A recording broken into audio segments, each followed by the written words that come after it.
بلکتے بچے ماؤں کی گود میں رہ گئے اور ان کے باپ رخصت ہو گئے، مائیں تڑپتی رہ گئی، ہاتھوں سے بیٹے نکل گئے، بہنیں سسکتی رہ گئیں، بھائی ہاتھوں سے نکل گئے، بچے بلکتے رہ گئے، باپ ہاتھوں سے نکل گیا اور ان کی لاشیں تک نہیں ملی۔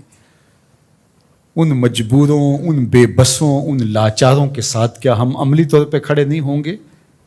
یا صرف ہم ایک پوسٹ کر کے سمجھیں گے کہ اپنا حق ادا کر دیا، یا صرف اظہار تعصف کر کے، یا صرف ان کے لیے دعا کر کے ہم سمجھ لیں گے کہ کافی ہو گیا؟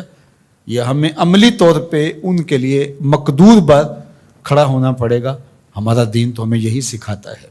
تو ان بلکتے ہوئے لاچار اور مجبور لوگوں کی مدد کے لیے جب ہم ان کے ساتھ عملاً کھڑے ہوں گے، ہم ان کی ضرورت کو پورا کرنے کے لیے اپنے وسائل کے ساتھ کھڑے ہوں گے، تو عرش کا رب کتنی کرم نوازی ہمارے اوپر فرمائے گا۔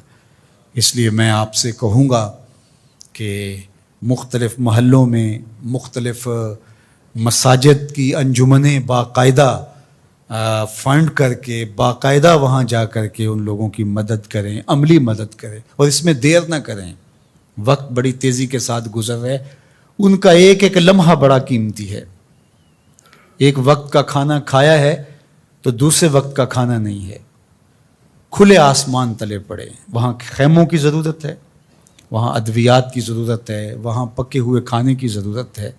تو ہر بندہ جس کو اللہ نے توفیق دی ہے وہ ان کی فوری مدد کے لیے بھی پہنچے، اور ان لوگوں کی ضرورت جو اس سیلاب کے ریلوں کے گزر جانے کے بعد ہے، بعد میں بیٹھ نہ جائے، بعد میں بھی ان کے مدد کے لیے کوئی ایک مکان تعمیر کر رہا ہے، کوئی 2 مکان تعمیر کر رہا ہے، کوئی 10 مکان تعمیر کر رہا ہے۔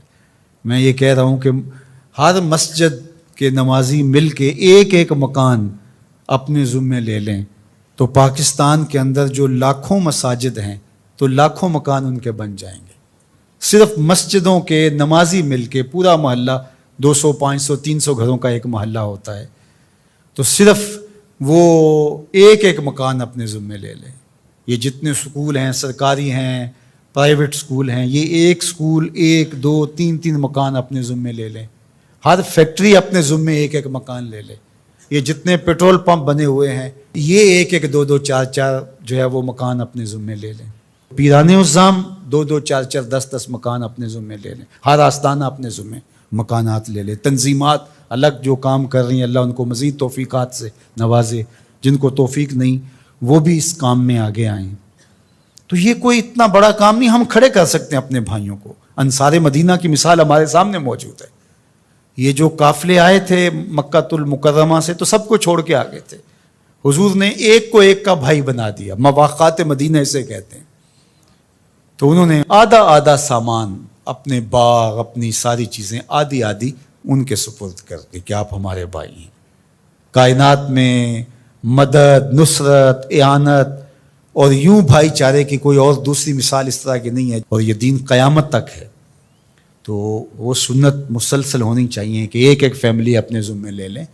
اللہ نے آپ کو عافیت میں رکھا ہے، اللہ کے حضور اس نعمت کا شکرانہ ادا کرنا ہوگا، عملاً بھی، قولاً بھی، رویتاً بھی، اور اپنے وسائل اور اپنے مال کے ذریعے بھی۔ سیاسی لوگ بھی 2 4 ہفتے کے لیے اپنی ساری باہمی مخاصمتیں یہ معطل کر دیں اور ان اپنے بھائیوں کے ساتھ کھڑے ہو جائیں جا کے، اور حکومت وقت بھی ترجیحاً ان کو دیکھے۔ یہ باہر کے دورے آگے پیچھے یہ جو کچھ ہو رہا ہے، یہ وقت نہیں ہے کچھ کہنے کا، ورنہ وہ کیا کسی نے کہا تھا کہ تمہارے بچے ہمارے ٹیکسوں سے پل رہے ہیں، ہمارے بچوں کو زرد سیلاب کھا گیا، ہمارے بچے پانی میں بہہ گئے، ہمارے مکان منہدم ہو گئے، اور تمہاری زندگیاں بہت اچھی گزر رہی ہیں، تھوڑی دیر نیچے آؤ، اترو اور ان کی اشک شوئی کرو۔ جو بیرونی ممالک سے امداد آئے گی، جو یہاں سے، اس کو منصفانہ طریقے کے ساتھ ان تک پہنچاؤ۔ ایسا نہ ہو کہ گندم کی بوریاں سڑ جائیں اور لوگ بھوک سے مر جائیں۔ انہوں نے قیامت کے دن گریبان پکڑنا ہے۔ وہ بچے جن کی لاشیں پھول گئی ہیں ان پانیوں کے اندر، وہ نیم برہنہ بچے، کیا وہ قیامت کے دن گریبان نہیں پکڑیں گے؟ کیا جواب دے سکیں گے ہم اللہ اس کے رسول کے سامنے؟